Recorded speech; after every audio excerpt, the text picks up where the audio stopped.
Varun sir pay కావాలని కక్ష కట్టి ఎస్ఎస్ శివకుమార్ చేస్తున్న రిమాండ్ ఇది కానీ అన్యాయం జరిగిందంటే నాకు అన్యాయం జరిగితే ఏ కామన్ పీపుల్ కు న్యాయం జరగదు. ఇది ఎస్ఎస్ ఇప్పుడు మాట్లాడారు సార్, మొన్న సైదులు సార్ అని ఆయన వచ్చినారు, ఇప్పుడు ఇంకొక సార్ వచ్చినారు. ఆయనకు కూడా ఈ కేసు నేను గత 8 నెలల జూలై నుంచి నేను పిఎస్ చుట్టూ తిరగడం జరిగింది. నా ఇల్లు కబ్జా జరిగింది సార్, ఫోర్జరీ జరిగిందని తిరుగుతూనే ఉన్నాను. వాళ్లకు అక్యూజ్ లకు శివకుమార్ డబ్బులు తిని వాళ్ళకి ఫేవర్ చేస్తున్నారు. వాళ్ళకి యాంటిసిపేటెడ్ బెయిల్ ఇప్పించిన, స్టే ఆర్డర్ తీసిన, అది అట్లాగే పక్కన పెట్టిన. ఆ ఫైల్ ఇప్పటి వరకు ఏం జరిగింది ఇటువంటి ఇన్ఫర్మేషన్ మాకు చెప్పాడు. ఆ రోజు జరిగిన గొడవ గురించి కూడా నేను కంప్లైంట్ ఇస్తే నాది జస్ట్ పిటిషన్ మాత్రమే చేసినారు, వాళ్ళది మాత్రం ఎఫ్ఐఆర్ చేసినారు. ఎందుకు ఎక్కడ ఏం జరిగింది నేను క్లియర్ గా చెప్పిన సీసీ ఫుటేజ్ ఉందని తీసుకోవడం ఆయన పరిశీలించడం జరిగింది. ఇప్పుడు ఆ సీసీ ఫుటేజ్ ఎక్కడ ఉంది? నేను అది అడిగిన తర్వాత కూడా వీడియోలో ఇష్టం వచ్చినట్టు చేసుకోపని మాట్లాడడం జరిగింది ఎస్ఎస్ శివకుమార్ గారు.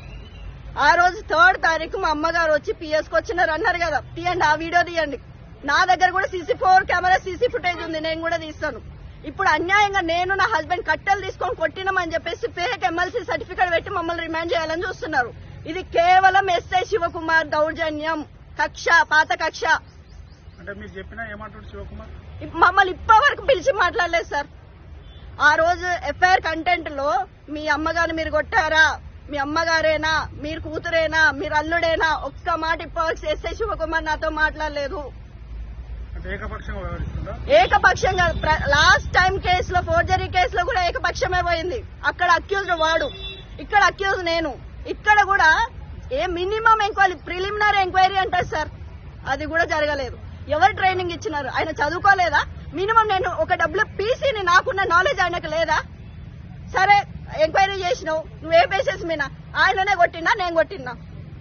ఇద్దరం కొట్టినప్పుడు ఆయనను మాత్రం మెడికల్ ఎగ్జామినేషన్ కి ఎట్లా పంపించినావు? నన్ను కూడా పంపించాలి కదా. ఏం జరిగింది? ఇదంతా అన్యాయంగా నడుస్తుంది పోలీస్ స్టేషన్ లో మొత్తం. సార్ ఇంత ముందు నేను డీసీపీకి, ఏసీపీకి, సిపి వరకు కంప్లైంట్ చేయడం జరిగింది. అది సిపి వరకు వెళ్ళిందో లేదో నాకు తెలియదు.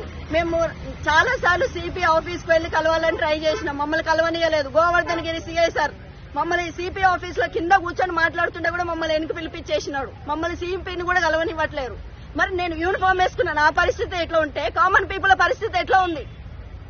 నేను ఈ కనీసం ఈ ద్వారా మీరు సిపి దగ్గర పోతే నేను ప్రతిదీ క్లియర్ గా మాట్లాడడానికి సిద్ధంగా ఉన్నా విత్ ఎవిడెన్స్. ఆయన పెద్ద దొంగ అని చెప్పడానికి, అవినీతి పరుడు అని చెప్ప